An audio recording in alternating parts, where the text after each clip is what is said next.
ഇന്ന് ഗോതമ്പ് പൊടി കൊണ്ട് എളുപ്പത്തിൽ ഉണ്ടാക്കാൻ പറ്റിയ ഫലൂദ കാച്ചിയത് ഉണ്ടാക്കാം. ഇത് ഗോതമ്പ് പൊടി കൊണ്ടും മൈദ കൊണ്ടും ഉണ്ടാക്കാവുന്നതാണ്. ഇത് കുടിക്കാൻ നല്ല ടേസ്റ്റി ആയിട്ടുള്ള ഒരു ഡ്രിങ്കാണ്. ഇതുണ്ടാക്കാനായി ഒരു ബൗളിലേക്ക് 1.5 ടേബിൾ സ്പൂൺ ഗോതമ്പ് പൊടി ചേർക്കാം. ഇനി ഇതിലേക്ക് 1/2 ഗ്ലാസ് വെള്ളം ഒഴിച്ച് കട്ടകളില്ലാതെ ഒന്ന് മിക്സ് ചെയ്ത് മാറ്റിവെക്കാം.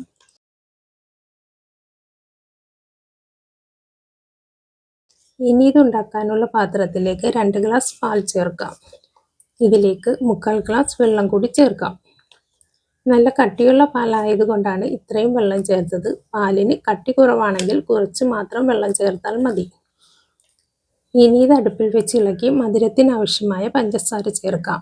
ഞാനിവിടെ 2 ടേബിൾ സ്പൂൺ പഞ്ചസാരയാണ് ചേർത്തിരിക്കുന്നത്.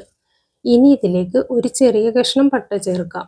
ഇത് തിളച്ചു വരുമ്പോൾ എടുത്തു വെച്ചിരിക്കുന്ന ഗോതമ്പ് മിക്സ് ഒന്ന് ഇളക്കി ചേർത്ത് ഇനി ഇത് കൈവിടാതെ ഇളക്കി കൊടുക്കാം. ഇല്ലെങ്കിൽ ഗോതമ്പ് പൊടി കട്ട പിടിക്കും.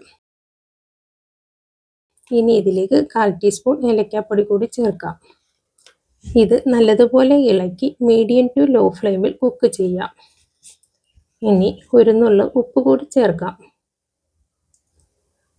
ഇത് കുറച്ച് സമയമെടുത്ത് ഇളക്കി കുറച്ചൊന്ന് കുറുക്കിയെടുക്കാം. ഒരുപാട് കുറുകി പോകരുത്. ഇത് തണുക്കുമ്പോൾ കുറച്ചുകൂടി കട്ടിയാകുന്നതാണ്. ഇനി ഇത് അടുപ്പിൽ നിന്നും മാറ്റി ഇതിലേക്കുള്ള താളിപ്പുണ്ടാക്കാം. പാൻ അടുപ്പിൽ വെച്ച് ചൂടായാൽ 1 ടേബിൾ സ്പൂൺ നെയ്യ് ഒഴിക്കാം. ഇതിലേക്ക് 4-5 ചെറിയുള്ളി അരിഞ്ഞതിട്ട് മൂപ്പിക്കാം. ഇതൊന്ന് മൂത്ത് വന്നാൽ കുറച്ച് കാഷ്യൂ, കുറച്ച് ബദാമും കട്ട് ചെയ്തത് ചേർത്ത് മൂപ്പിക്കാം. മുന്തിരി വേണമെങ്കിൽ മുന്തിരിയും ചേർക്കാവുന്നതാണ്. ഇത് നല്ലതുപോലെ മൂപ്പിച്ച് പാലിൻ്റെ മിക്സിലേക്ക് ഒഴിക്കാം. ഇത്രയേ ഉള്ളൂ. നല്ല ടേസ്റ്റിയായ ഫലൂദ ഇവിടെ റെഡി ആയിട്ടുണ്ട്.